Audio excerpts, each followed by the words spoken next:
You're listening to Brigade Radio 1.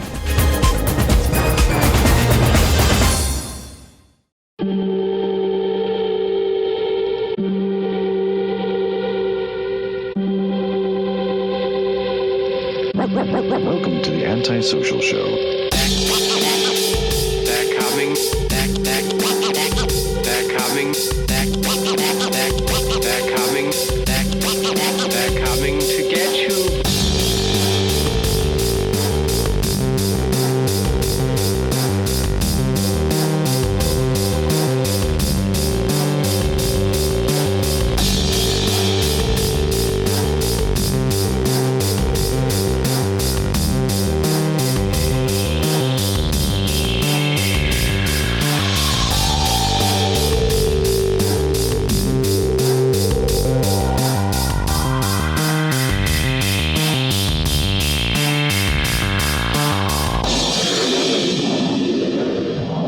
Your hosts, and Tyson. Hello, everybody, and welcome to another episode of Antisocial Show, a show that believes Kelly likes privacy before the show. I'm Hunter Block, and he's confused. Tyson. Confused as hell. Hello, confused.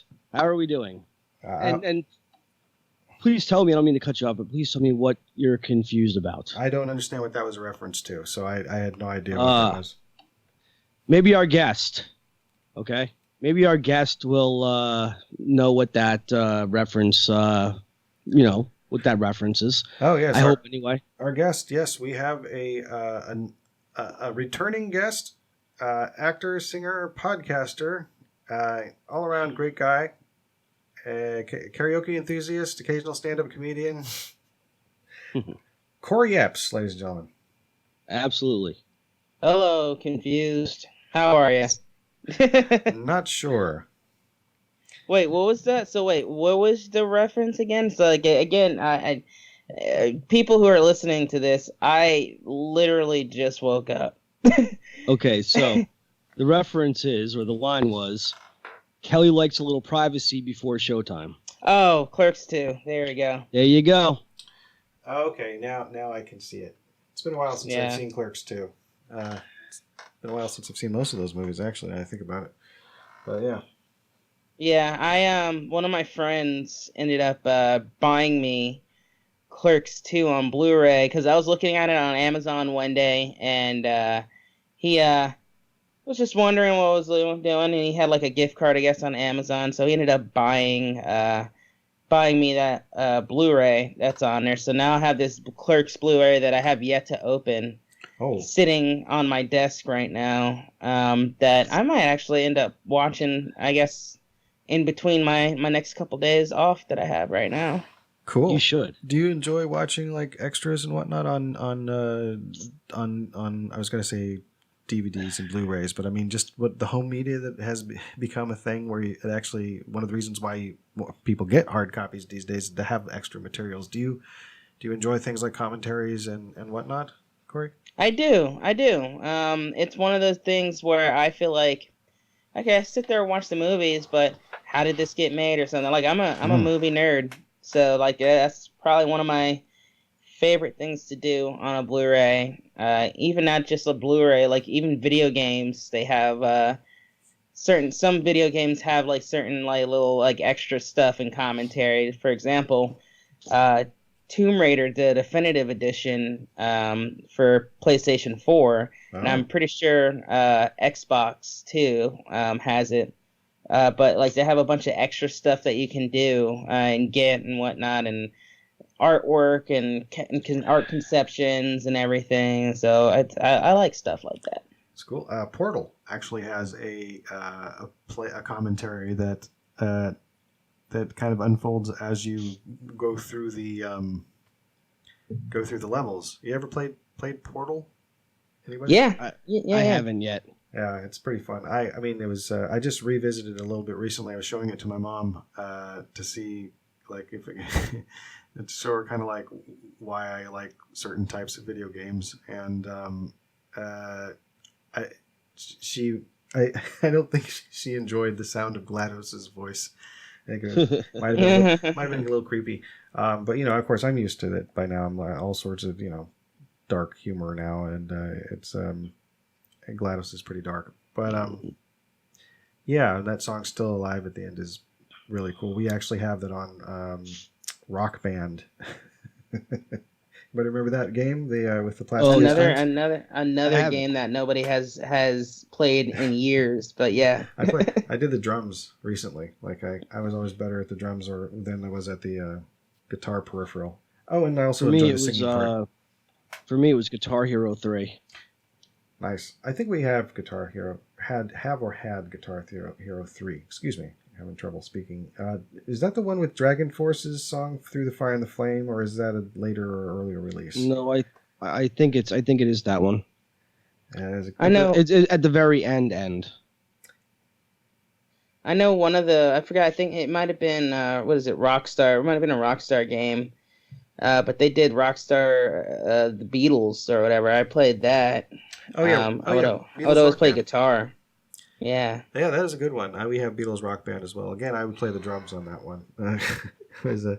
Ringo Starr. You're going to do a little bit of Ringo. Well, plus it's got like a version of Tomorrow Never Knows on it, and that's got kind of like it's got kind of an offbeat beat to it. So it's a little, it's not as straight ahead where it's like, a lot of those early rock band songs are kind of clock, clock, clock, clock, and foot, other foot, clock, and then I don't know. There was always kind of a bit of a delay on the part where it wants you to improvise, because I find I'd always kind of want to try to do a cool fill, but it would never seem to line up with what I thought my sticks were doing. Whatever. It was still fun. Yeah. No, those games are really fun, especially if you have friends. Yep. Because you can get like a whole band together. Exactly. Mm-hmm. One of my favorite Beatles songs, by the way, to play on there is what is it? What's that song? You never give me your money. It's called You only give me your funny paper. Yeah. And in the middle of negotiations, you break down.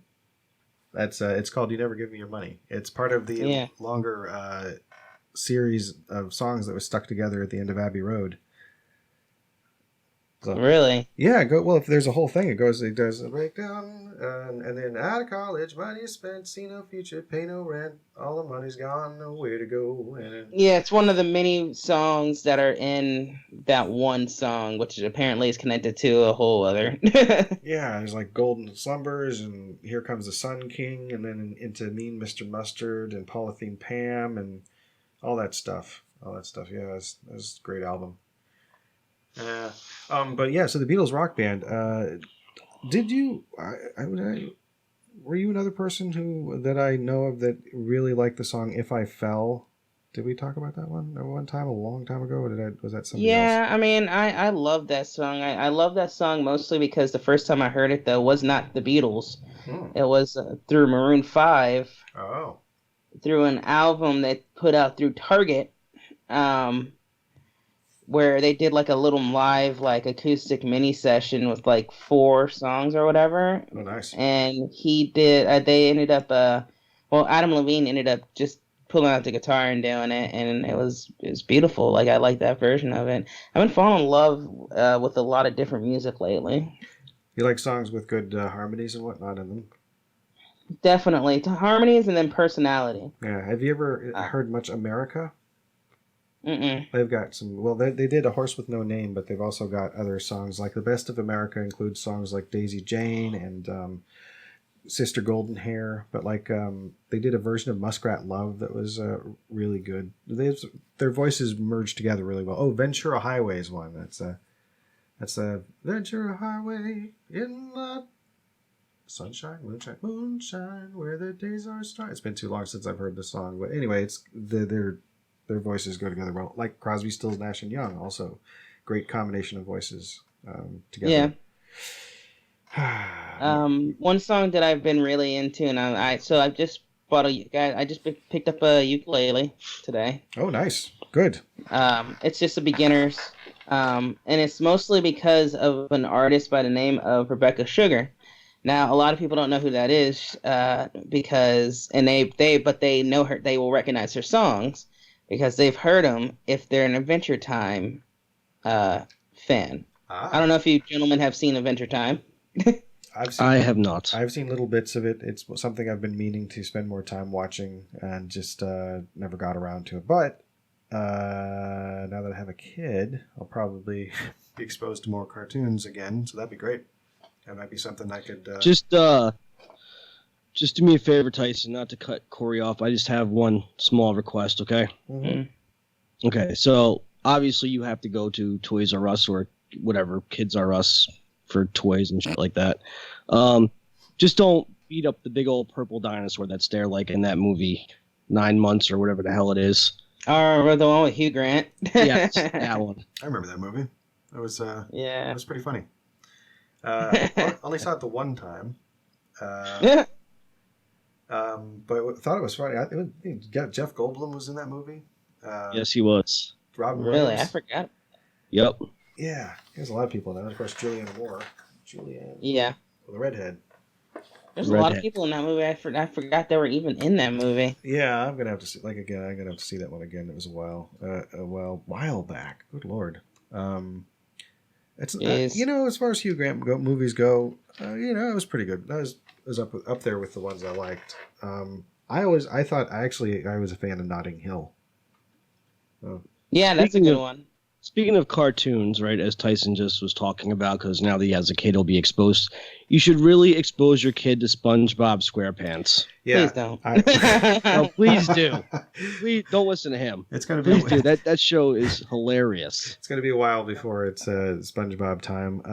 But I mean, I'm sure I could just play it. I could play it for him before he can even start enjoying, understanding what the things he's watching are. Like there is something like I understand Teletubbies are made for like really, really, really, really, really young children, but there's stuff that's made for children even younger than Teletubbies, but I don't remember what it's called. But it was big kind of Baby Einstein. It was like puffy things, do you remember the Teletubbies? They were kind of these weird doll things. Okay, so it's like them. With the TVs in their stomachs, yeah. Yeah. Things that look like that, except they come out of clouds and they're like pufferfish looking things with little heads on top, and I think they're called Ubo or something, or Weebo. Well, that sounds like a nightmare. Well, yeah, right, unless you're an infant or something, and it's just about friendly faces and bright colors, then No, because essentially, okay, what I'm saying is let them watch a little sponge that talks under the sea and makes hamburgers and is all happy, and you're talking about like these friggin' grotesque monsters that are coming out of the clouds with these big puffy things and fins on their heads, whatever you just said. But they look like babies, kind of, is the thing. That's actually the thing I noticed about the Teletubbies is their faces look like other babies, basically. And those are nightmares too. Well, to us, but not to babies. They all sound like fever dreams. Yeah, it's almost like you're gonna wake up and like they're gonna be like surrounding you and they're gonna be like, hey, we're gonna eat you now. You know what I'm saying? Like that kind of. Good Lord. Chiz. Teletubbies. Good Lord. Yeah, it's been a while.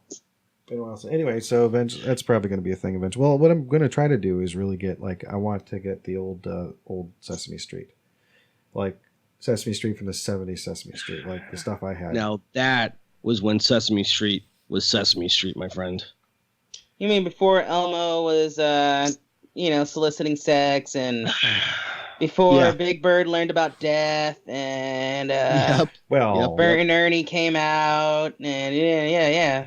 Bert and Ernie was in the closet at this point in time, and obviously, and it was just wholesome. Like you never walk down the street in Sesame Street and like Big Bird just walked up to you and instead of being happy, jolly, he was like, so do you know you're going to die soon? And you're going to die and you're going to die. We're all going to die. And he's just like this man of, what is that word? Manic. Depressive? Depressive bird. Well, it's more, Snuffleupagus was, I think, the more melancholy one. Well, that's why Snuffy existed. He emoed his way into existence. Kind of shuffles on, going, "Oh, bird." Just kind of. Let me tell you something. There's no point in living. Snuffleupagus there, has suicidal tendencies. You know what? You know who else did? Eeyore too. You had to watch Eeyore and Snuffy to make sure that either one of them didn't like kill each other or kill themselves at that point. I definitely gravitated towards Eeyore as a character as a child. Now, when it comes to Woody the Pooh and all them characters, I certainly watched whatever. But it was like, what was the little boy's name? Christopher Robin, which, by the way, just watched that movie, and it's magical. Oh, good. This wasn't because, like, he was on drugs, right? Not in the movie, no. You wish he was on drugs, though. Okay, because I'm just trying to figure out, like, because he goes to the forest and all the animals talk. I just wasn't sure if, like, it wasn't because of, like, a heroin problem or something. No, that's hallucinogenics. That's not going to be heroin. You're going to see all that. That's going to be true. That's going to be like some acid, some LSD, or some mushrooms. I just want to make sure he's not tripping. Well, he might be. Sorry, I was just thinking as far as sentient toys go, it's Winnie the Pooh certainly is around the same time period. I say things like that, and then I'm often wrong, but I mean like as in before Toy Story. There are things like Winnie the Pooh, and there's also like what's the one I'm thinking? There's Raggedy Ann and Andy with his dolls that would have like these adventures when the humans weren't around or when people weren't around, non-toys. And then there was like there's another one that's in my head that I can see, but I can't. Velveteen Rabbit, I think, was another one of those types of things. It's from the perspective of the toys, is my understanding. You know.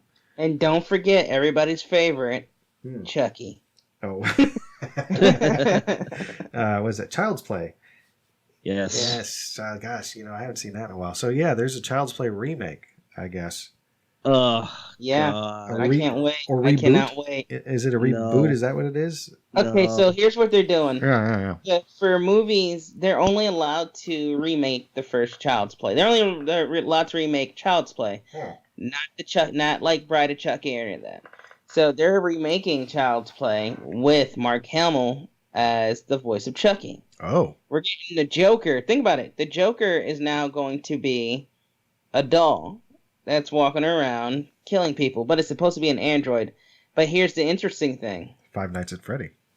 Yeah. Here's the interesting thing. There's going to be a Child's Play TV show, voiced probably by, what's his name? Brad, is it Brad Dourif? Dourif, yeah. Brad, yeah. Dourif. Mm-hmm. Who's the OG Chucky. And they're going to probably keep making some of those movies. So they might end up doing like a Netflix, maybe Hulu kind of deal or whatever, where they can film all that like stuff and then release it all at once instead of doing like a actual TV show, because I can't see them doing that much gore on regular network TV.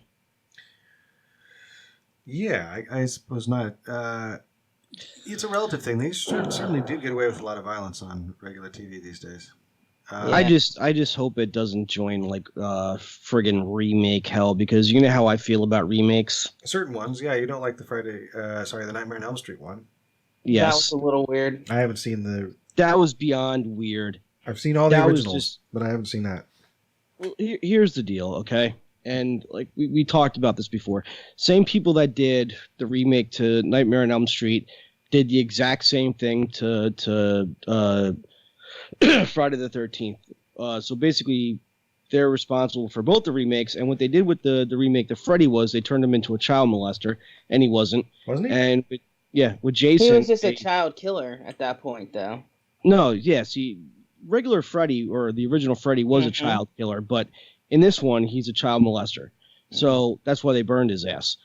And of course, with Jason, they made him too human and like taking hostages, and Jason doesn't do that, so they just messed it up. They made him like hillbilly Jason, where it's just like he's been out in the woods. But they actually, so with the Friday the 13th one, for what it was, they balanced it out for me at least pretty perfectly, because they actually did it was technically 3 movies into one, basically. They had to tell all that whole all 3 of those movies in one sitting, basically. With maybe like a little bit hint of the 4th movie in there. My only thing is I wish they had Corey Feldman in there just to finish the job. Oh yeah. Comes back as Tommy Jarvis. Die. Well, I think for me was the fact that he was acting too much like a hillbilly and taking hostages. Yeah. The rest of it was fun. I liked the rest of it, but to me it was like a failed attempt of like, ripping Rob Zombie off, for example, because when he did the remake to Halloween, he put his little changes on it, but he kept it to the original story. Barely. If you rewatch Halloween 2, it is nothing like Halloween 2 remake at all. It's basically like most. And I've watched this. I watched a review on this too, and I went back and watched the movies again. There's a lot of redneck in it. There's a lot of redneck in it, completely, to a point where it's just like Laurie Strode is not who she was at that point. Like in the second one, like she's just like losing her goddamn mind and drinking all the damn time and whatnot. And just like, I get it. You went through this tragic thing or whatever, but you're definitely not Jamie Lee Curtis at all. Nope.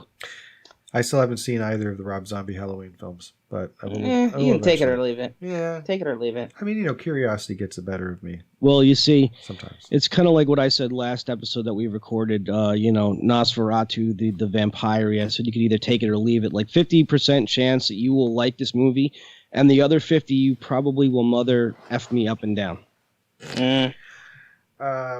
Okay, so speaking of movies, you saw that one on Amazon Prime, and I recently recommended a movie to you that you saw also on Amazon Prime called Thugs of Hindostan, which we talked about in last episode.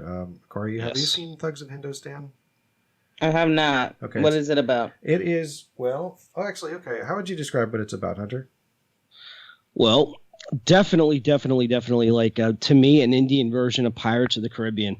To almost to a T, because it's like the same time frame. They're they got boats. They fight on the ocean. They're fighting the East Indian Trading Company, but more or less they're fighting for freedom essentially. And of course, my boy Ferengi there, love and hate this guy. Amir Khan. To the point where to the point where like he's like you're thinking like he's like the India's great savior to.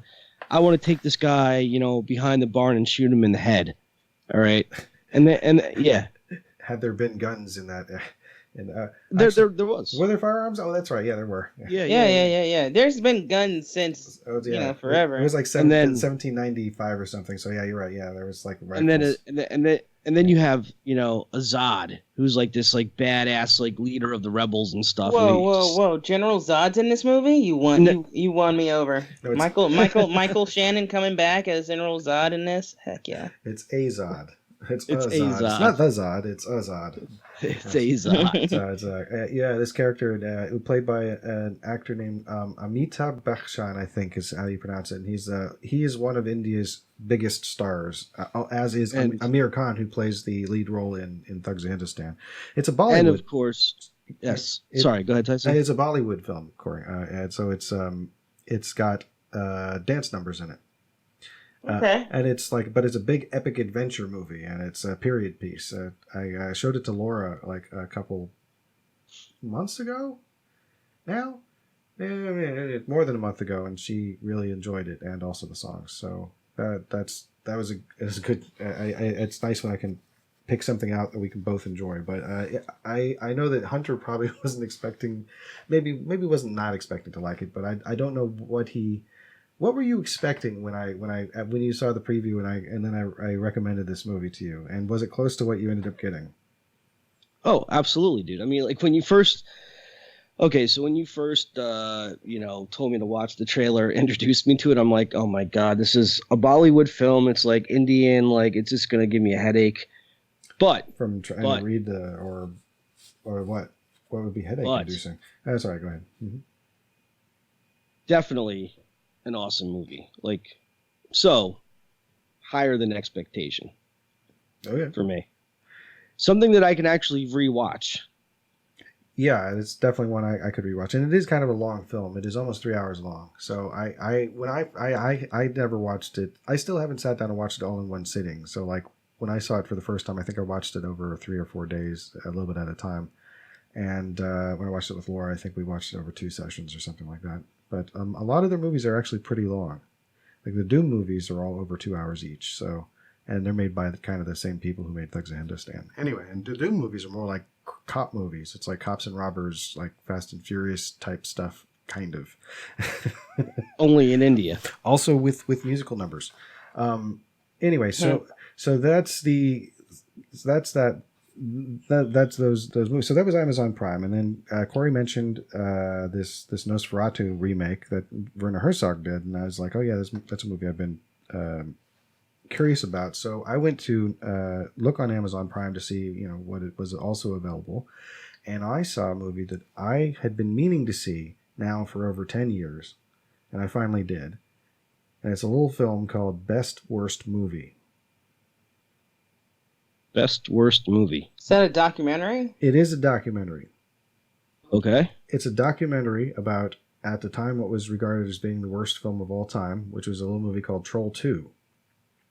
Oh, yes. That movie, you know what? That movie sucks. See, now I haven't seen Troll 2 yet, but I have seen Troll 1, and I understand the two don't have anything to do with each other story-wise, but Troll 1 was a movie I was pretty familiar with. I saw it fairly young, because it was a little darker than... It's closer to a horror movie than most things I was used to watching, but I think it might have been PG-13, so I was allowed to watch it. And anyway, but Troll 2 has nothing to do with it, and it's also, it's considered one of the worst films of all time. And then Best Worst Movie is about the lead child actor who was in the film. Later, he's like in his late 20s or something, and then he kind of has this reunion with some of the other actors, and then they discover that Draft House Cinema and our Alamo Draft House, those people are like, basically Troll 2 has become a cult classic, essentially. So now there's like sort of this triumphant arc very early in the documentary, and now it's the guy who decides, well, maybe I should do the circuit a bit, and go to conventions and things, and it's just it's a strange little set of circumstances, but it's pretty funny, and I'm glad I finally saw it. I can't believe it's been 10 years, but then again, it did take me 10 years to see The Room, so... Wow. Well, I mean, for me, the original Troll movie was awesome, right? It's classic, yeah. It's classic. And it is bizarre, but it's... Again, and this is not the only movie that could be accused of it. You have Troll 2, which, again, absolutely sucks. There's another movie that was a complete awesome gem in the 80s called The Ghoulies, right? Same people in the Troll, I think. Are the same. Yep. Yeah. And then they do it pretty good for part 2, but then I think there's 2 more or something like that. They were just total piles of crap. And the Ghoulies was basically like a Gremlins cash-in type thing, right? Where they were kind of like a ripoff, essentially, wasn't it? No, because Ghoulies had to do with black magic. Yeah, but it still had little critters running around and doing things, didn't it? Yeah, but not looking like one looked like a goblin, one looked like a cat, one looked like a bat. One looked like a little baby. Yeah, essentially. So it was, it doesn't look like Gremlins at all. Although I do like the Gremlins, though. I'm just saying. Yeah. I think it was one of the films that was released sort of to capitalize on the success of Gremlins, which was kind of modest, actually. Now that I think about it, but I mean, maybe. The idea of, how it's like Conan came out and did really well, back in 1982, and then there was just a glut of sword and sorcery barbarian movies, like Red Sonja. Yeah, but that was a decent one, though. I mean, that's the one where Arnold Schwarzenegger makes it with what's her face with Sylvester Stallone's ex-wife. Yes. Yeah, and real life too. Bridget Nielsen. Yeah. Yeah. Yeah. Yeah, that was Sandal Bergman's in that one as well, and she's also in she's in one of the Conan movies. I don't remember which one. Which one was your favorite? Conan the Conqueror or Conan the Destroyer? No, Barbarian. I'm sorry. I only saw either of those movies once. It was something that I wasn't really allowed to see back when it came out. In fact, it's in 1982. So a lot of kids I knew saw Conan, and I saw Gandhi. So. I had a bit of a different perspective on the whole violence thing. A different action movie that you were watching. Yeah. One is passive resistance, and the other is crush your enemies, see them driven before you, hear the lamentations of the women. For me, Destroyer was the better of the two, I think. Yeah. Don't get me wrong, I love James L. Jones, and he was great in Barbarian, but I have to go with Destroyer. It was like, yeah. All right, so, yeah. Go ahead. It's the only movie I can say that James Earl Jones, Darth Vader, turns into a snake in the middle of an orgy. Which is bad, yes. And just like pieces out. Yeah, and it's just like, and I'm just gonna go through here and just, you guys are gonna do it, and I'm gonna crawl on your back. Did you know his dad was an actor as well? James Did Earl not Jones? know. Yeah. His dad was in Sleepaway Camp. Really? I'm sure he was in other things.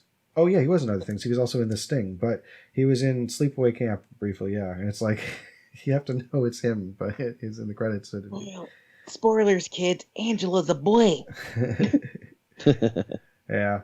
Oh, God. That is great. There's a great How Did This Get Made episode. I would on really... Sleepaway Camp. Anyway, yeah. I really would like to know how many kids were allowed to watch this movie, right? And had to have therapy afterwards. Oh, yeah. I don't know what was going on. A lot of kids were seeing these types of movies when I was younger. I wasn't seeing them because I wasn't allowed to watch R-rated movies, and that's fine. I got to watch it a lot later, but yeah, because they'd play the movie. I've said this before, but they'd play movies on television in like HBO and stuff, so you could see Porky's in the afternoon or horror movies. And I don't know why these kids were going to see Friday the 13th movies, but I definitely had things reported to me that I had to see later, and it was always not as gruesome as the description was in my head from their description. Yeah, if you had to pick a camp movie to go see in the theater, you got Friday 13th, Sleepaway Camp, Camp Nowhere, or Bushwhacked. Sorry. Bushwhacked. I haven't seen Bushwhacked. I got one. Which one? I still want to see Heavyweights. Yes, Hunter. Oh, yeah, Heavyweights. Throw that in there, too. That's still one of my favorite camp movies. Summer Camp Nightmare. Summer Camp Nightmare. Yep. So essentially, it's a bunch of kids, and the camp is separated in genders. So you have one camp's all boys, one camp's all girls, right? Separated too by a bridge. Okay. But here's the problem, though. So the guy that's running the camp is like this ultra religious conservative type guy, and the older kids want to like eliminate this dude, all the counselors, and make it party time. So they did just that. And of course, some deaths are going on after that, some drinking, some hardcore drugs, some sex, make for a wild time. Mm-hmm. This just sounds like the plot line to Heavyweights to me. Like they did the same thing to Ben Stiller. Which, by the way, looked for a while when I first saw that movie. I was a big kid growing up, so when I saw that movie, it looked like a nightmare to me because this one guy would go crazy on me if I didn't lose weight. And I was just like, what the hell? Oh, boy. And then, but then they had that one big party scene or whatever where they're all just dancing, they're setting off fireworks. Some kid, bunch of pizzas flying around. I think one of the camp counselors actually gets tied up to a tree or covers himself up with chocolate and whatnot. I'm just like, this is great. And I need to go to can I go to that camp, Mom? It's like cover me up with chocolate and What were we talking about? I think we were talking about movies and mentioned, what is it, the Camp Nightmare or whatever. We're talking about camp movies. Movies, yeah. Okay, so what was the question though? You wanted to know to rate them or? I'm saying if you had to pick one to rewatch, or not even that. Okay, if you had to pick one to live in.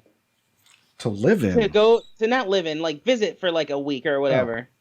Which camp movie would you want to be in at that point? Think about it. You're a kid. Your kid version of yourself. What would you want to be in at that point? Me, I'm staying away from Friday the 13th first off, and I'm staying away from Sleepaway Camp. But of the two, I think I'd rather if it was Friday the 13th and Sleepaway Camp, I would probably go to Friday the 13th because kids get murdered in Sleepaway Camp, but they don't get murdered in Friday the 13th. And by kids, I mean young kids. I don't mean 20-somethings like the camp counselors or whatever they were. They were, the young kids weren't didn't die in any of the movies. I don't think. I mean, they were being chased. I mean, there was a young kid in number 5 who was chased, and Tommy, and it was in 4 who was chased. Anyway, but so yeah, but I only know those two that you. I've only seen those two of the ones that have been mentioned. So I've not seen Bushwhacked. Or is that one with Daniel Stern? Was he in that? Yes, that's the one where Daniel Stern is like a fake camp counselor. He takes on the identity of a Boy Scout counselor, actually. Oh. And he takes all these kids camping or whatever, all these little boys, and then one little girl out there. Which in a day nowadays, if that happened, Facebook and Twitter and all that would have been lit up completely, talking about camp counselor steals children. Steals children. I'm sorry, but when you say this camp counselor, this guy that's obviously not a real camp counselor, and he took all these like little boys, it just didn't sound right. He did. I mean, he took them out all into the woods. Little boys and one little girl. That's right. About it. Just doesn't sound right. I mean, so he wants to make it completely gay, but just a little bit. Just like he wants to. No, I'm kidding. No, that's going to dark territory. Dark territory on Antisocial Show. There you go. I think Korey just gave us a possible title. Dark episode, territory? whatever episode this happens to be, and then dark territory. Yeah, we could use that. What do you think, Korey? Do you think it's too on the nose, or do you think it's a decent title idea? I always like to go with the titles of like something mentioned from the podcast. So if it's a good one, go for it. Well, Dark Territories with Korey Epps. Hi, I'm your host, Korey Epps. On the other side, on the other side of that, though, we still haven't mentioned that you and I had collaborated on a piece of music since people last heard you on our show. Yeah, yes. Yeah, we did some music. I've been doing music and stuff here. Yes, we've did a song called Hope together with guys. Go on iTunes right now and go download Hope. Yes. Or Amazon, or if you just want to stream it, Spotify, Apple Music, Deezer, Napster, surprisingly, iHeartRadio. Yes, please buy it if you can, people. We'd really buy it. We'd really, really appreciate it. It's only $1. Like, do you have that's less than what you're paying for a cup of coffee. Mm-hmm. Yeah, that's true. And it's slightly longer than most songs you hear on the radio. Yeah, it's a good little dance piece too. I've actually been trying to think of stuff to do music video wise, but I've also been pretty busy with work stuff, and so a lot of the like stuff that I've either been podcasting and whatnot, I've kind of been banking, because at this point right now, I'm thinking of just doing like a mini summer kind of release of certain stuff. Mm-hmm. Just that way I can like have it edited and ready, and I can just put it out there and I don't have to worry about it. How do you feel about Prince? Prince? I love Prince. Are you kidding me? Then you should do like a Purple Rain reboot or Dove's Cry reboot with your own twist. A Dove's Cry reboot. Like a video? Yeah, those like just a whole song like remake or pay tribute to it, because those two songs are the Oh, we can just do that. We can just do that with Hope, and me and Tyson can dress up as Prince. Yeah, there you go. I can crawl out of a bathtub naked toward the camera. I'll dress as Dave Chappelle's version of Prince, though. That's another reference I need to see, because I never saw Chappelle's show. I saw clips of it, but never that one that you're referring to. Oh my God, man! You got to watch that. It is hilarious. I didn't have cable for a long time, so I missed out a lot of good television. Go get lost on YouTube at some point. Type in the Chappelle Show. Mm-hmm. Type in Prince or Charlie Murphy stories. He talks about him being Rick James and talks about the time he played basketball. He played basketball with Prince. Oh, it's hilarious, super hilarious. That sounds like it is. It sounds funny. One of the best lines in there is just like game, set, match. Blouses. Blouses. And he was just like, yeah. It's just like, as soon as we were done, he just like, we went back in the house. He fed us breakfast. He's like, would you like some grapes, bitches? Yeah.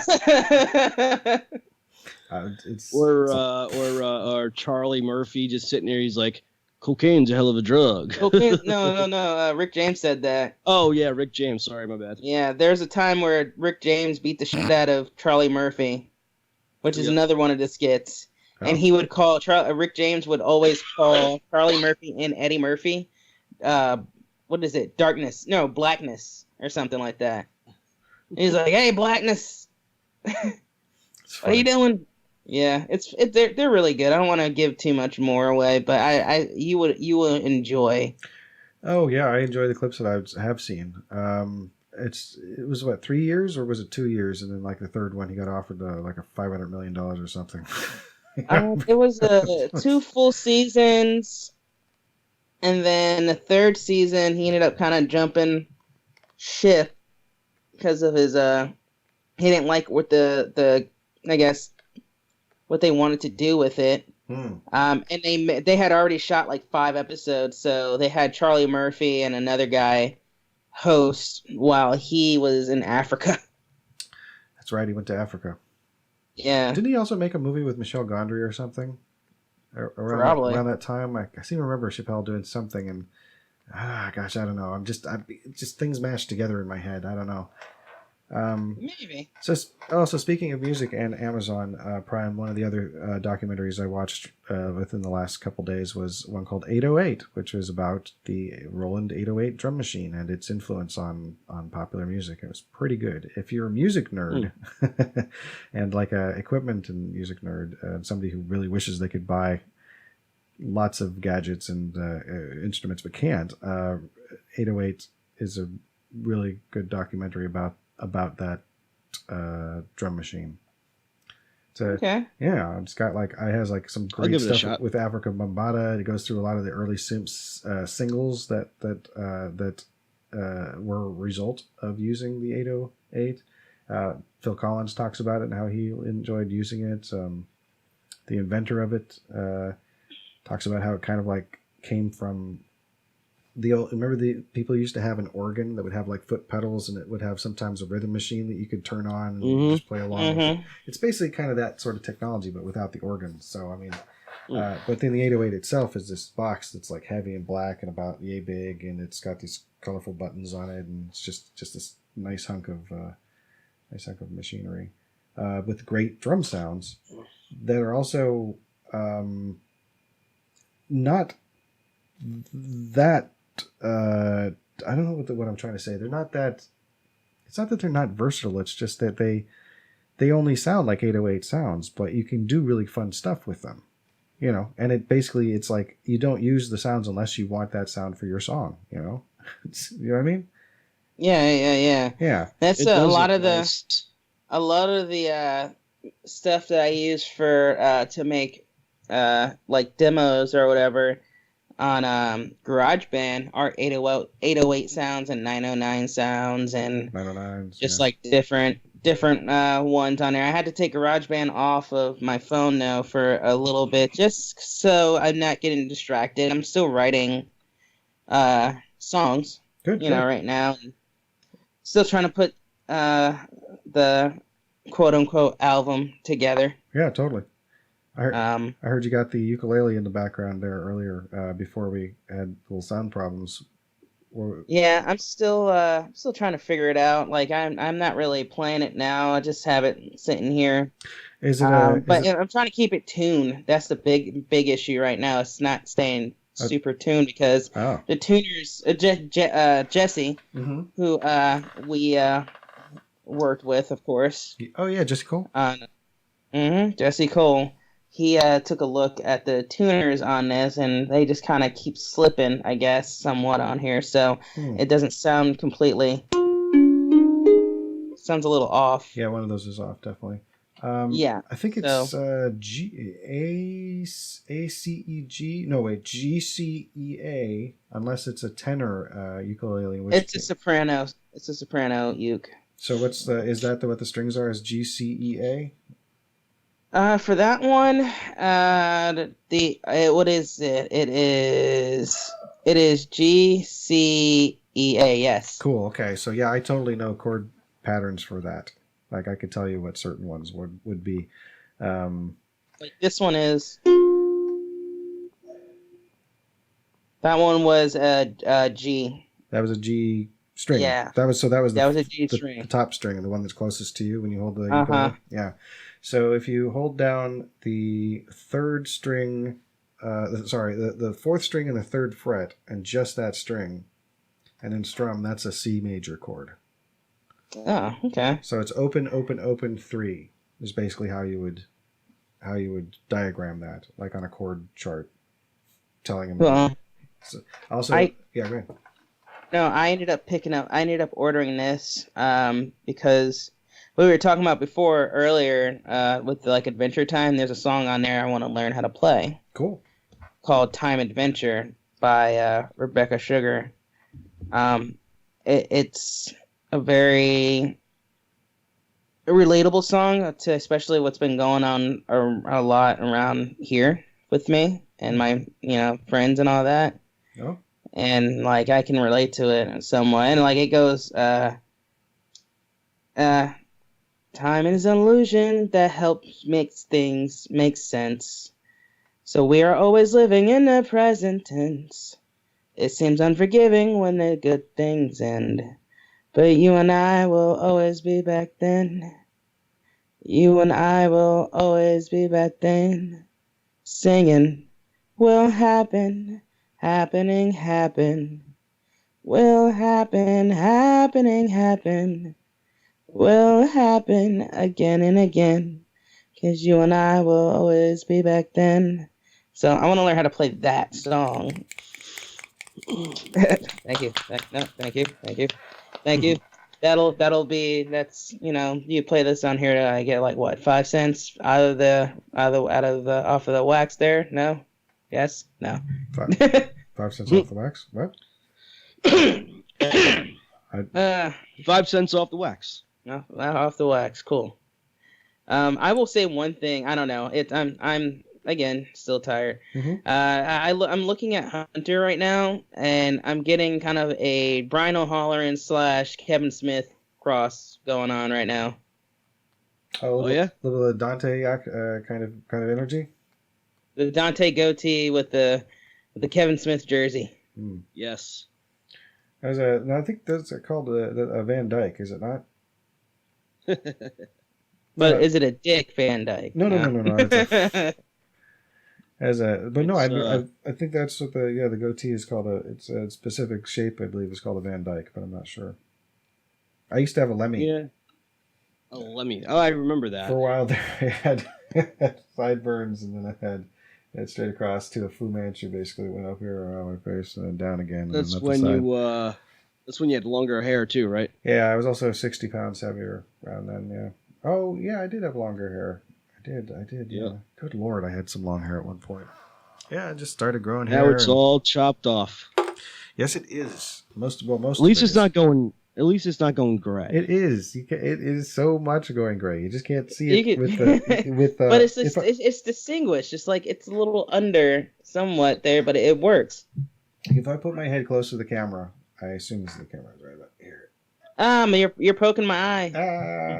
And then you might be able to see how gray, how off and on gray it is, but it doesn't matter. Head full of gray. Because all my gray hair is on my right side. On my side, literally. Oh, really? Just on the one side? Yeah. That's cool, like a streak. One side. Sorta. Yeah. Yep. You know who looks all good? all my gray hair is on my balls. So that's gray ball no, wait, hair. That's just lint. Sorry. Old gray balls. Old gray balls. I'll tell you what. Yeah. One of the most insulting things you can say to an old man, of course, and of course Adam Sandler did in that movie, Big Daddies, when he walked into the apartment and caught his girlfriend cheating on him with an older man, and he's like, "You want him with the loose skin and the old balls? Gross." What movie was that, by the way? Big Daddy. Big Daddy. Oh, Big Daddy. That's right. Yeah. God, I haven't seen that in a while. I saw it in the theater though. You know what's funny about this too? What? You ever watch Californication? Oh, no. David Duchovny? But I know the show. Yeah. So David Duchovny has to at least be 40 years old, if that. Sure. First episode, pilot episode of this show, and he's messing around with this chick, and of course her she's in her 20s now. The boyfriend comes home and he's in the 20s, and he's like, "How are you gonna mess with this old man?" And now that I'm almost close to 40, that is not old by no stretch of the imagination. Yeah, it's at all. It's an interesting thing, perspective. Yes. You guys are old, man. Damn, I'm gonna be young forever. Yeah. How old are you? I'm 31, dude. I got a couple more years before I start going like I'm tired all the time. Yeah, you're doing. Actually, you're doing fine. I am tired all the time, to be honest with you. I'd rather just be home rather than be out. To be honest with you. You and me both. Oh, there's still so much to do out there. Like, go see Avengers Endgame next month. Anybody see Captain Marvel? Not yet. But I'll probably see it on video before I see Avengers Endgame in a theater.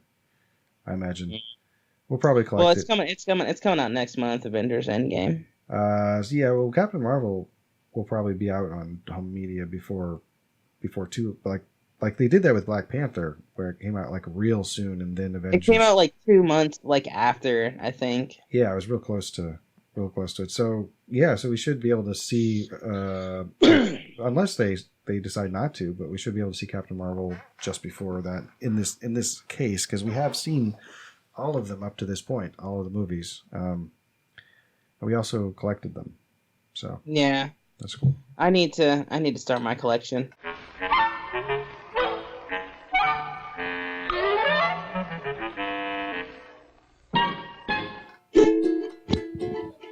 And I am back.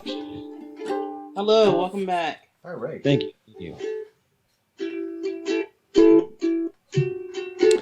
I realized I didn't have a place to put this down when I brought it in here, so I gotta figure out where it's going to go now. Oh, right there. Go there. I would just like to apologize to the two of you. Your pants are off right now, aren't you? No. But so this conversation of music, which is very fascinating, of course, because I love music. Mm-hmm. I had a small thought of deliverance in this whole thing. Oh, the banjo, the dueling banjoers. The movie Deliverance. Yes. Squeal. Squeal like a pig. Yeah. Now, what year was that movie? I'm gonna say 1972, but it's probably like 73 or 76 or something like that. That's my because guess. there's a lot of like soft core porn horror movies, and that's one of them, really. Is it? Is Ned Beatty getting molested by a bunch of older men? Softcore porn? No. Ned Beatty is getting bent over doggy style and by these younger rednecks, and they're like, "I'm gonna make you squeal like pig," and like the whole time they're like doing it, he's like, like he's making like these like pig squeal sounds, and just oh my god. Yeah, it's pretty bad. It was that movie is on a budget of $2 million, by the way. So for $2 million, yeah, Ned Beatty got. You have to take it for the team. Apparently, yeah, Ned Beatty had some PTSD from all that because the people he was filming that scene with weren't really like actors; they were just kind of like, I think, regular people, and I think he got kind of freaked out. Yeah, it's 1972. 1972. Well, yeah, because if you really think about it, take like George Romero's Day of the Dead, right? Mm-hmm. There's a part where 1985. They're flying to the mall. And they're over like a large field, and they can see like police, and they can see the fire department, and of course the army. And that was the real army, the real police, and the real firemen. And then a lot of those were just extras. So that's why. I mean, it's kind of like Deliverance, where they used real people. Yes, I see what you're saying. To act with Ned Beatty. I could see where Mm-hmm. I mean, obviously George Romero wasn't getting nervous like Ned Beatty, and of course, right. Ned Beatty got PTSD, but like, wouldn't you get PTSD if like you were like in that particular scene? Yes. Like, like I'm not talking about like I'm gonna dig myself into a deep hole with this shit. I'm just talking about like the forced sex act. That's the part I'm referring to, of course. No, of course. It's the only thing that anybody talks about as far as Deliverance goes is the kid on the porch playing dueling banjos and the anal rape of Ned Beatty. Right. Because people like had to talk about that like in real life. Yeah. Oh, they do also mention Burt Reynolds' hair, how he had less of it then and more of it later because he started wearing hairpieces at some point. But like, looked a lot like Marlon Brando. I will say that the only time, if I was Ned Beatty, the only time I'd probably have PTSD is working on Captain America. Because he was in the 1990 Captain America movie that never really got released up until probably about a few years ago. Okay, that's not the one I'm thinking of. There's a 70s Captain America.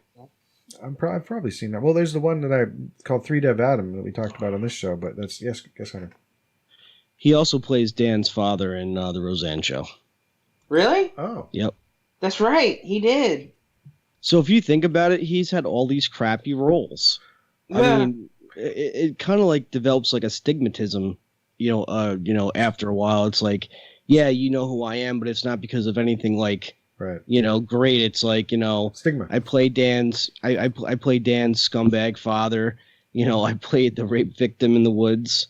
I whatever I did in Captain America, I never watched that one, so I couldn't. He was a news reporter. He was also in Toy Story 3 as lots of hugging bear. That pink bear from Toy Story 3. That was the bad guy. So basically, he was the a-hole in Toy. Yeah, I remember. He got crucified in Toy Story 3. Did he? Yeah. Yes, they crucified a bear in that movie. Yeah, I haven't seen Toy Story 2. Eventually I'm going to see these movies, but I don't know. I just stopped being drawn to them after a certain time. Like they're really nice. They're really well made. They're funny. They're obviously they got good stories and whatnot. I'm tired of being emotionally manipulated by things that are supposed to be, kind of light and entertaining and whatnot. Kids entertainment. Like I understand there's layers for adults and that's fine, but I already have enough of my emotional problems to contend with. So I don't need to be manipulated, but I'm sure I'll watch them eventually because. So we'll see. Yeah. I don't know why I only did that with the audio. There's on the video. I mind rocking a baby. Sorry. It's a special thing for just the. Just for the video people. Right. It's true. Just for the video people. The video people. Because I'm sure there is, if you think about it. What? I'm sure that there are video people that watch this as to oppose of, just listening to the audio aspect of it. Sure, there's at least 10 people at this stage who have seen one of these videos. So that's... You see now, because 10 people have seen these videos, I feel like I almost have to have like a gold microphone now. I don't know that they're all 10 distinct people, though. There might be one person watching more than once. I'm sure at least one of those people was me looking at it on my TV through my Xbox. I was going to say 360, but it's not the 360 anymore. It's the Xbox One. Well, the 360 is still the 360, but we upgraded. That was where all our entertainment came from. It was like YouTube on the television with the Xbox as the entertainment hub. So it was like yes. I mean, I do the same thing. I don't have cable. I don't have cable. No. I mean, we have cable in the house, but I don't have cable personally. I got my internet, and then with that, I have Hulu and Netflix and YouTube. I fall asleep to YouTube almost every night at this point. No Amazon Prime? I do have Amazon Prime, and I use that mostly just because I like my 2-day packaging. Nice. So yeah, they got Amazon. They got videos on there too. I've been watching SpongeBob on it. You guys can also go listen to a song called Hope on Amazon Music Unlimited. That's right. Can they buy it and on also Amazon? they can also download it for 99 cents. Nice. Yes, and please do. I mean, more people, and also, if you like it, tell other people, about it. And if they like it, if you're a type of person who likes to play music for other people, play it for them, and then tell them where they can get themselves a copy. Matter of fact, if you think you can do a good cover of it, let us know. Yeah, I'd like to hear that. I would love to see that kind of contest or whatever. If you ever decide to do like a contest or to give away something, and I will personally, even if it's just Hope or something else, I will come up with a song for them to cover, lyrics and everything if they want to. If you're down for that at some point. Yeah, absolutely. I mean, we should work out the details later, but I like the idea. Yes, yes, Hunter. Oh, I thought you were. Metal. Man. Do a metal version of Hope. There you go. Screamo. I said Hope. I'd be very curious to see what it sounded like. Yeah. I would love to it'd be a very curious thing to hear that, and then also, someone do like a combination, like a compilation of each like version of that song, where it starts off with our version, and then it goes into like a different version, then it goes to like a jazz version or like a hip hop, or like they have the hip hop version on there or whatever someone threw on there. That'd be something. Yeah. I'd like to. Yeah, anything like that. I'd love to hear. Yeah. There's a country version of Snoop Dogg's rolling down the street, smoking endo, sipping on gin and juice. Laid back. With my mind. Yes, gin and juice. And the country version sounds phenomenal. I can't remember if it's like Blues Traveler or Fish or somebody like that. Like it's somebody. I don't know. So much trouble in the LBC, kind of hard being Snoop D-O-double-G. Yeah. The same thing with Jonathan Colton did a cover of Baby Got Back. Oh, that's right. Yeah. I was more familiar with Richard Cheese's version. Yeah. There was also a country version of Kanye's West, what is that song, Heartless? Oh, yeah. See, that's what I haven't heard.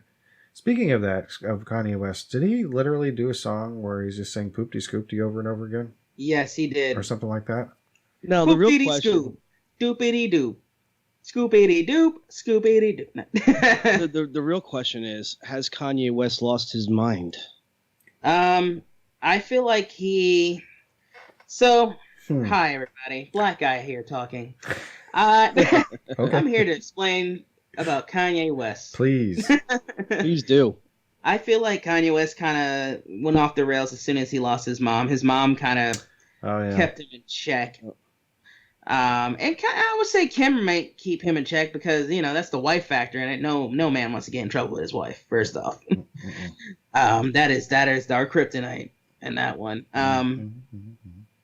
But yeah, Kanye has been out there, but it's also been good for himself because he keeps doing stuff like that and people keep running out to go see it, So it's just like, okay.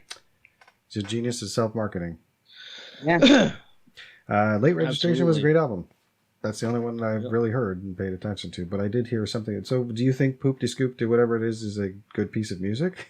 No. Because I still have yet to really. Somebody played a bit of it for me on their phone, and you know how I am about. I mean, you might know. If I'm going to hear this piece of music, I can't just hear it off the phone. I have to actually put on the headphones and I'll tell you what. Yeah. That song right there is like Kanye's West version of like Insanity at that point. It's almost like he's sitting there, singing that song. Come tiptoe by the window, through the window, that's where I'll be. Come tiptoe through the tulips with me.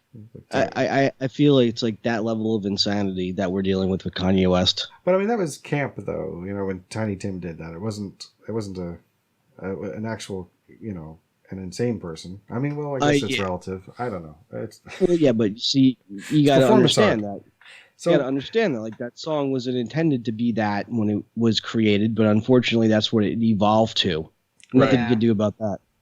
So if we're talking rappers, one of my new favorite rappers. Well, he's not new, but one of my new to me rappers. I've been listening to him for about a good maybe few like 7 months now. Mm-hmm. Rapper by the name of Lil Dicky. Oh. Little Dicky. Yes, I love his music so far.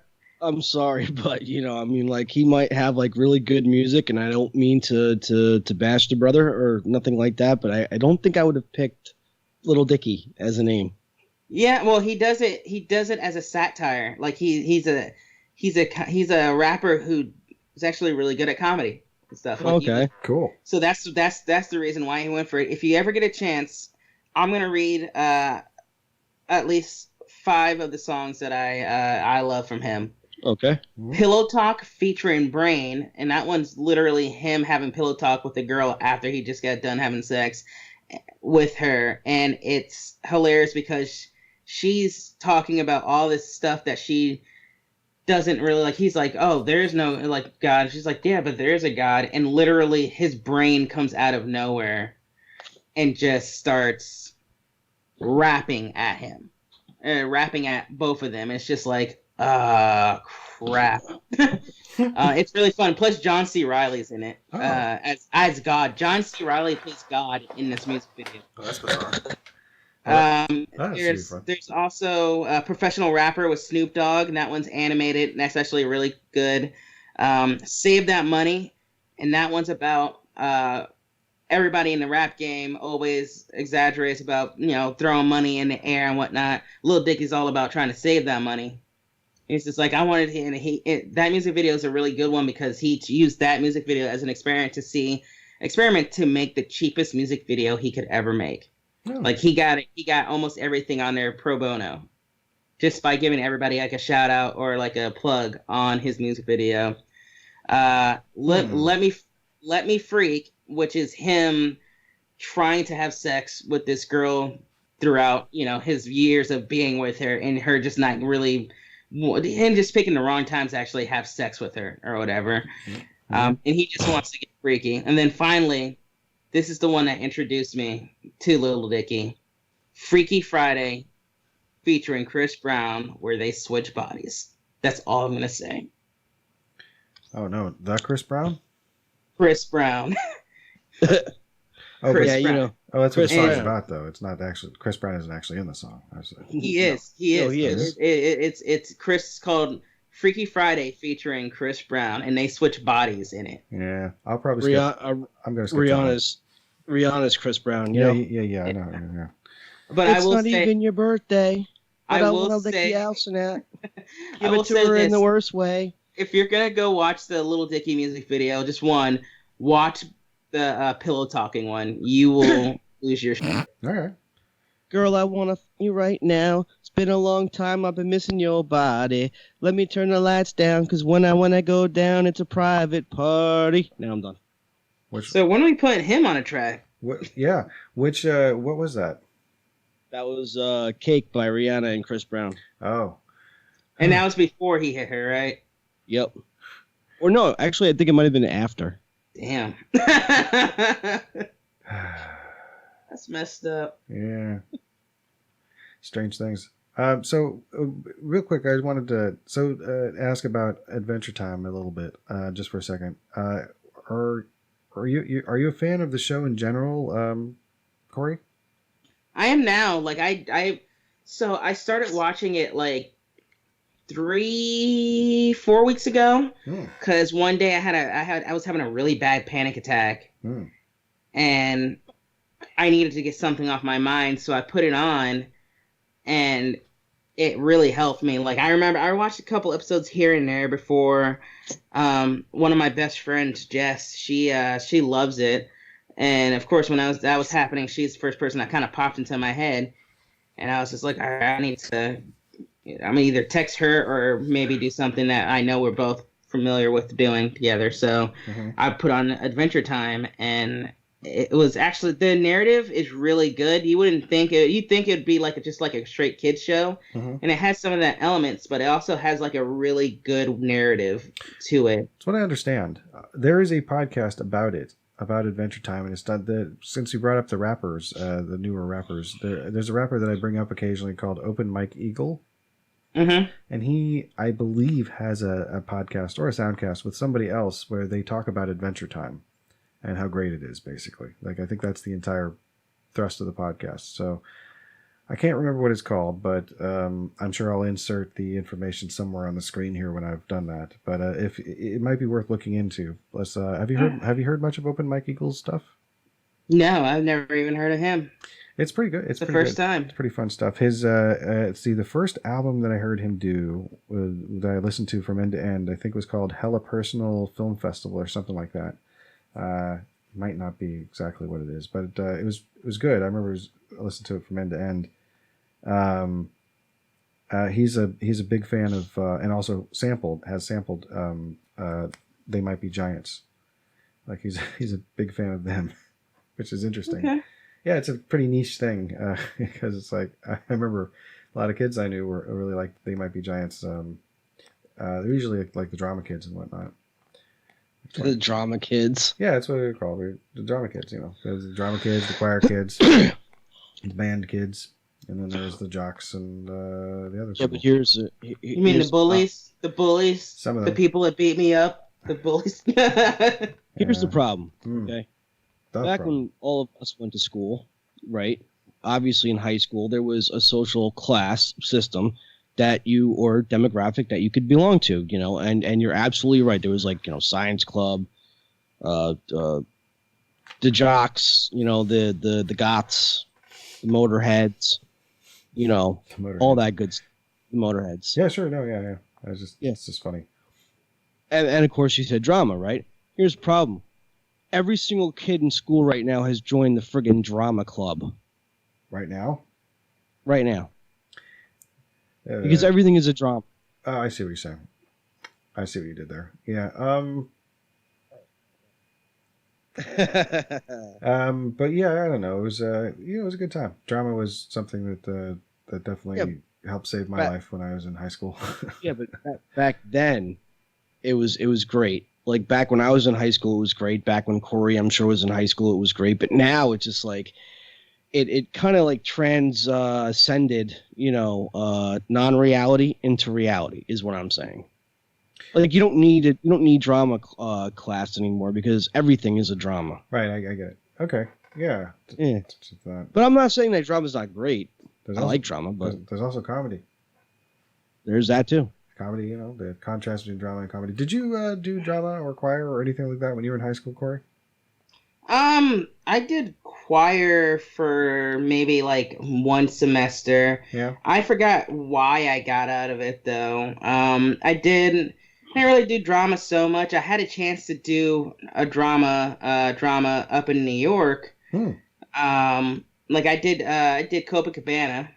And then in high school, when I was going to high school up there, I had a chance to try to do something, but I forgot why I got pulled out of it. I got pulled out of it because something about my grandmother doing something or whatever. I think it was because of my grades or something. And my grandma was just like, you can't be in a play. I'm just like, and I remember being so upset about it. And I was just I was not a happy person at that point. We live in a world now where we honestly, like, I love drama, and I say keep it in the schools and whatnot. Keep any kind of art in the schools. Mm-hmm. But we live in a world where those kids can literally just pick up their phone and do a YouTube vlog, and people will watch it. You know? Yeah. Like there's a little girl from Suffern, New York, Grace. I think it's Grace Vanderwild or something. But she was on The Voice, and she was at The Voice. I think she was on like X Factor, one of the talent shows that are on TV. One of the many talent shows lost in TV. And she got a contract just by being on there because of she was singing. She was singing I think mandolin, I want to say. So, and that's where they're at right now. Like, you really, like, you can have talent as long as you have that kind of positive influence around you. Yeah. Somewhat. Then you can keep on keeping on. I'm assuming. Keep on keeping on. Yeah, it's true. You got So, well, I mean, encouragement is nice. It's nice to have it because it's often hard to find. Yeah, it is very hard to find. Like, that's why I try to stick myself around positive people like you guys. Thank you. Yeah, thank you. Appreciate that. It's well, it's life's too short to be negative. True. That's too tiring. Too tiring to have that much drama. Mm-hmm. Yeah. I figured that shit out when I was 37. Yeah. Life's too short. Now I'm like 38 years old, and I'm like, you know what? Stress can go, Yeah. Can go after itself. Suck it. Yeah. Yeah, like stress itself can go suck it. I mean, I ain't got time for that. Ain't nobody got time for that. Exactly. Nobody got time for that. Remember that song? Nobody got time. Nobody got time. Nobody got time for that. Yeah. Not today. It got auto-tuned, didn't it? There was like the Gregory brothers did something with that. Gregory brothers did that. God, those guys are funny. I wish I had that kind of money. They didn't. I mean, they had the program and they had the time is what they had, and they had they had a cohesion. You know how hard it is to have a musical group.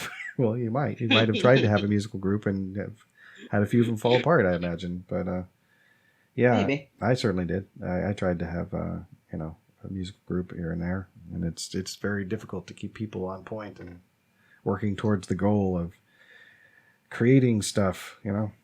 It's like in real life. I mean, like in real life, but like IRL, like in people around.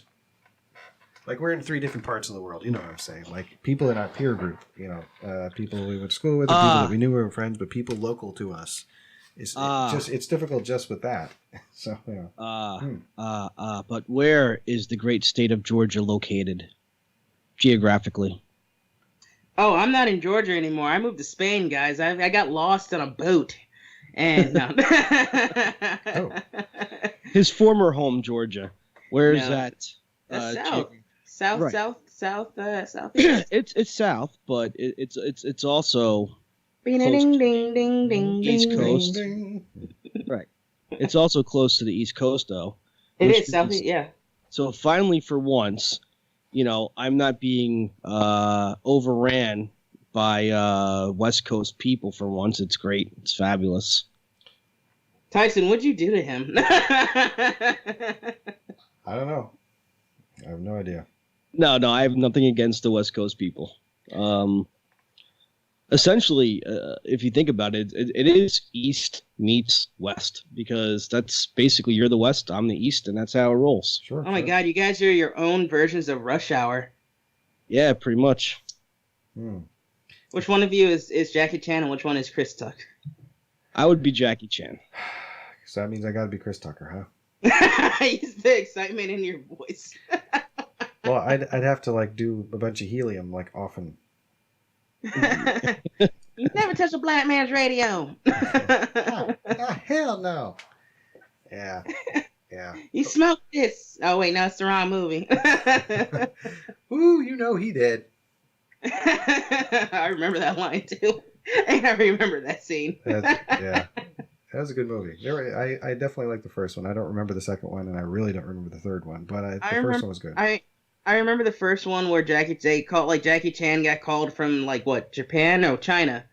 China. Yeah. To go help with the investigation of a kidnapped little girl, and then the second one was them. It was reverse role. So Chris Tucker went to China, and then the third one was kind of like a reunion thing where it's just like.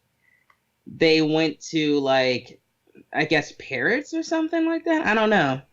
I remember the second one. But I think was it the first one where the line was, "Ooh, he's dead," or was it the second one? I think. Oh, it was definitely the first one. I don't know if it was in the other ones, but I definitely heard it in the first one. Yeah, it's after the guy after the guy falls and it's like, "Ooh, he did."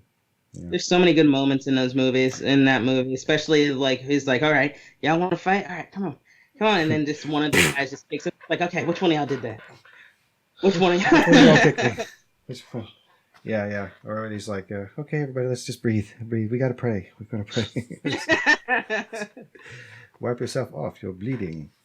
Yeah. I want to watch that now. Yeah, I kind of. That was a good movie. Well, a lot of. I mean, I don't think I've ever seen a Jackie Chan film that I didn't like, but I certainly haven't seen all of them because there's like 1,000 of them. I know he's working. He's probably working on something right now as we talk. Yeah, probably. Oh, there's one that's actually like a darker one where it's more of like a Liam Neeson Taken style movie, and I want to see that one because I would like to see a less comedic Jackie Chan just like once. Was it Police Story? No, it was called. It might be called Revenge. It was a No, I know what you're talking about. It's got Pierce Brosnan in it too. Does it? Oh, okay, it's like a really recent one, like really within the last decade or something. Yeah, I know what I think. I don't know. I forgot the name of the movie, but I can find it real quick. But I know what movie you're talking about. Yeah. It's like he's a father. I guess he ends up like losing his kid or something like that. Probably. At some point, and he's trying to get revenge. But Pierce Brosnan's in something. Once Upon a Zodiac. That's weird. It's called. Nope, that's 20. Is it called The Foreigner? Oh, that sounds right. The Foreigner. Yeah, The Foreigner. Yeah. Yeah. I haven't seen. That was like in 2016 or 15. It was 2017. Really. Yeah. Pierce Brosnan, Michael, Mick Ellington, Charlie Murphy. Rest in peace. Wow.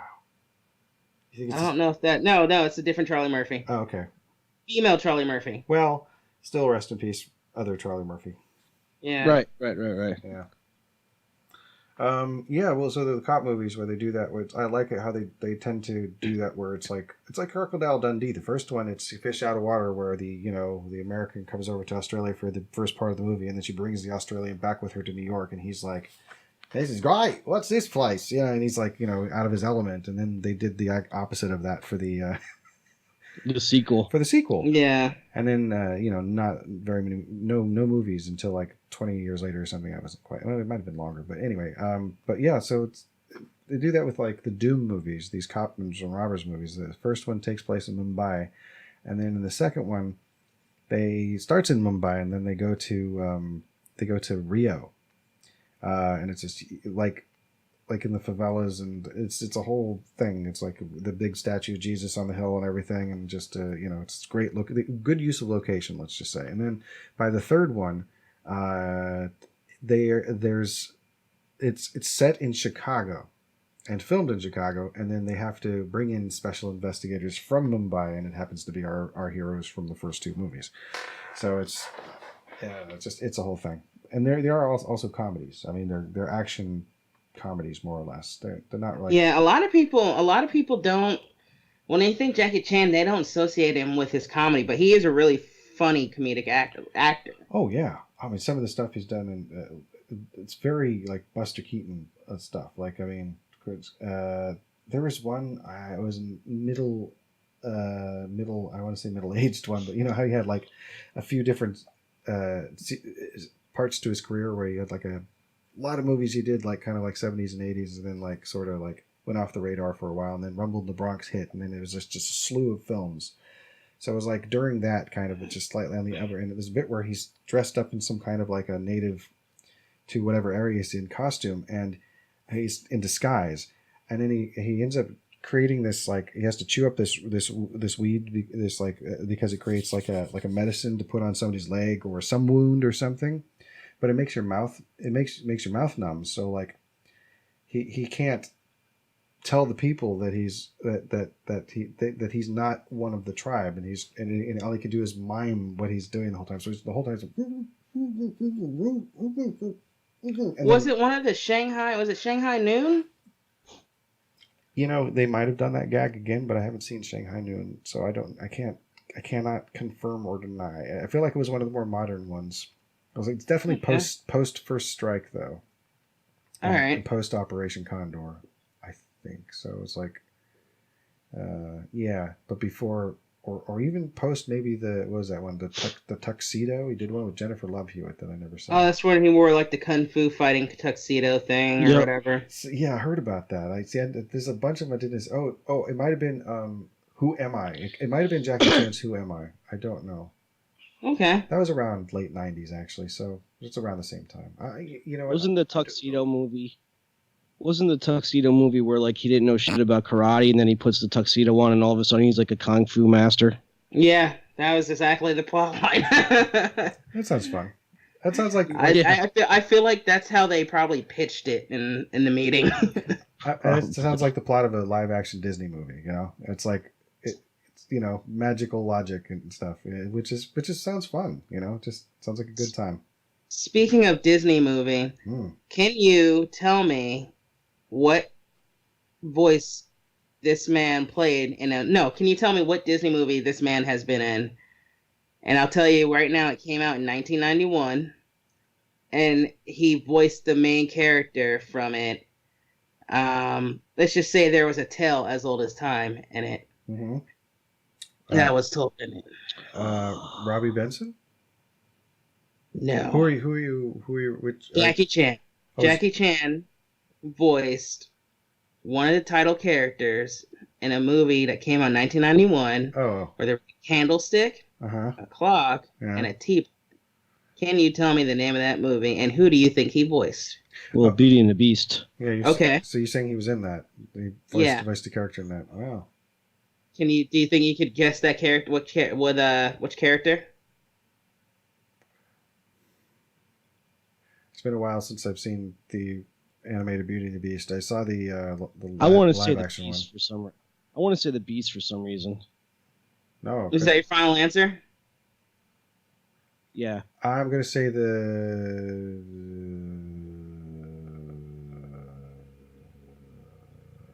don't have an answer. That's fine. Hunter got it right on the. What? He voiced the Beast in the Mandarin dub of the film. Oh, okay. He voiced the Beast. Okay. That's right. Well, that's fine. Who's OG now? Bitch? I mean, I was the way the question was posed. I was imagining that it was the English language version, and he was playing one of the the servants that got turned into an article of not an article of clothing, an object of some sort. An enchanted object, but no. So he voiced the Beast, singing or speaking voice. Of course, it's a speaking voice. That's the thing. He can sing, voicing, just doing the voice. I'm not sure. Let's see. Jackie Chan performed voice and voice acting and singing in both of the versions, in that version of it. So, as I think about it, the Beast doesn't really sing in that movie, does he? Oh, he does in the live action one, the one that just came out. I don't remember if the Beast sings in the original animated one. I think there is. There's some like montage scene or whatever that they have like to show progression of how long she's been there or something like that, and how long they've gotten to know each other and whatnot. The stuff that we never actually got to see them do. I see. Right, like the Beast beasting out in bed, baby.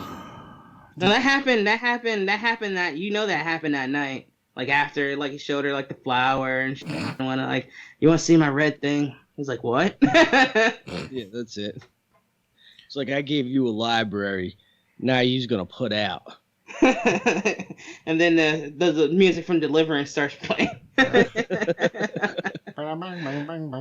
Tell me something, Belle. Would you be my guest? I'd be my guest. I'd be my guest so hard. So wait, he did the tuck in that version? Your version of the Beauty and the Beast, he did the tuck? Yep. Oh Lord. Tyson's face is priceless right now with whatever we're saying. Goodbye, horses. Oh, okay. Jesus. I get that now. Put that in the trailer for the YouTube channel, please. In the trailer? Or they have the YouTube trailers or whatever that. Well, if you really think about this, this is very much so a Dark Territories type episode, where that's why I said Dark Territory would be like the appropriate namesake for this particular episode. Mm-hmm. And usually too, Tyson's like the rock of the show. Like he's the more sane, logical one. Every stretch of the imagination, and I'm the crazy one. I mean, and I'm the token black kid. There you go. At any given time, like Tyson is like, "Don't say it." Like staring at me, he's like, "Don't say it." don't do it. Just please, my editing life, if you love me. And I'm like, all right, I got to behave. So, I mean, you know, and that usually goes with cursing too, because it's a good mental mind exercise to know that you can't curse like this amount of time. And of course, I did let a few slip tonight, but that's okay. Yeah, I'm honestly, and I'm used to. You guys know how I podcast, so you hear. Yeah. I learned that from the best. Good old Kevin Smith. Damn straight. Yes, indeed. Speaking of, Yeah. let's make this the last topic. Okay. Because Yeah. it's getting late. Yeah. Jay and Silent Bob reboot. Mm-hmm. What are your guys' thoughts? Oh, I'm totally excited. Haven't seen a preview for it. There's no preview for it yet. He's just been putting out little video diaries so far for everybody to watch. Oh, are they on YouTube? Yes. Yeah, they're like 9 videos so far, I think. I guess I'll have a look at them at some point. I don't really have an opinion at this stage. I'll I'm curious to see how it turns out. I'll watch it. If it's anything like the first movie, it's going to be epic. It's a reboot, so it's exactly like the first movie. Well, then there you go. It's going to be epic. Wait a minute, which first movie? What are we about? Clerks? No, I'm sorry. First solo Jay and Silent Bob movie. Bob Strike Back. Oh, okay. So they're doing a reboot of the movie Jay and Silent Bob Strike Back. Correct. Well, the plot line is that Jay and Silent Bob learn of the reboot of Blunt Man and Chronic. And so they're doing the whole road trip thing over again to go stop Hollywood from making this movie. Well, that sounds fun. Obviously, since it's not going to be Miramax in this reboot or nothing to do with Harvey Weinstein. Yeah, no, he wants nothing to do with Harvey Weinstein at all. Hell no. But like a lot of familiar faces from the first movie are back in it, and from the other movies too. I'm trying to think who else. Adam.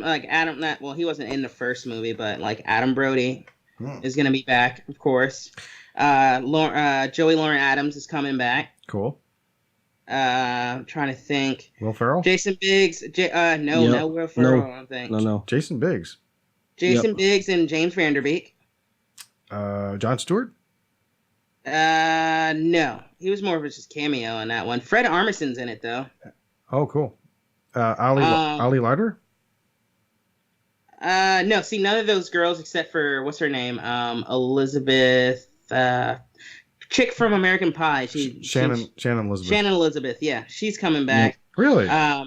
No, that chick from Clerks 2 is coming back too, I think. Yeah, Rosario Dawson's coming back, but she's playing a different character. Oh, Yep. Cool. Of course, Dante's coming back, and but the one thing I was really excited about is the fact that he's got Redman and Method Man. If you've ever in the movie, if you have ever seen the movie How High, this is the first time you get two stoners, like two big stoners together with two big cartoon stoners that everybody's loved at some point. And I'm hoping they have like a big weed scene. That sounds fun. And then maybe you can cross over with Harold and Kumar at some point. Maybe. I would love that. And then finally, Craig Robinson's making his comeback. Oh, good. I like him. On there. And Justin Long is coming back. Oh, good. I like him too. Justin Long. Yeah. He's pretty funny. The walrus himself. He needs that to be messed up. I need him. I need Kevin Smith to make at least one more Canadian horror movie with Jay and Bob. I need him to do that Moose Jaws movie. Hell yeah. Oh yeah. But Michael Parks. Sorry. Michael Parks, he's just like, after he stuck Justin Long in the walrus suit, he's like, I'm so very tired, Mr. Tusk, of ill faith and poor decisions and a terrible consequence of both. And it's just like he starts like singing and stuff, and you can just like hear the agony in Justin Long's voice. It's like, oh God. I'm telling you, man, you got to go see Tusk. Yeah, I know. Well, I'll see it eventually. So, I think you've got a Moose Jaws jersey on, don't you? Yes, I do. Yeah. Corey, have you seen Hunter's jersey? That's quite a few, actually. That's the third Canadian horror film that Kevin Smith is doing. Yep, Moose Jaws, baby. Corey, you if you ever Did we lose Korey? We may have. Oh. Yeah. Well, Korey, if you're if you can hear us, we can't hear you. I think we'll probably just do a wrap up because you did have the last one. So if you'd like to, oh yeah, he left. Okay. Well, all right. So that was thank you to Korey Epps for coming on the program. Yeah. Well, that's about all. You should probably contact him after the show. Yeah, I'll do that. So while we're waiting for his response, something funny. Have you ever seen your wife completely like lose her shit? I mean, like in a laughing way, like something was like utterly hilarious. Yes. Well, I experienced that for the first time with my fiance Saturday night, I want to say, Sunday night. We were watching, let me bring it up so I know what I'm talking about. There we go. All right, so we were watching Kevin Smith, Silent but Deadly, the extended version, right? And at one point in time, Kevin Smith brings up the point that he has a 107-inch television in his bedroom. And they watch, him and the wife watch The Walking Dead and Talking Dead. But the only show they won't watch is Comic Book Men. So he requested to see Comic Book Men on the big screen. And his wife's like, if I wanted to see you and hear you cry about Batman and see that jersey, I'll just look to my left. Right? Now, that was the exact moment when I saw my fiance lose her shit. Her face is like redder than that shirt, just laughing and crying hysterically. And I'm like, what's so funny? I mean, that was kind of funny, but what's so funny about it? And she's like, you got to replay it back. So I did. Again, lost her. It was because she thought about me when he said that. Yeah. So that's my final story of the night. Well, it's about all the time we have for Antisocial Show. I'm Tyson Sainer. And I'm Hunter Block. Be decent to each other. Absolutely. Have a good time, folks.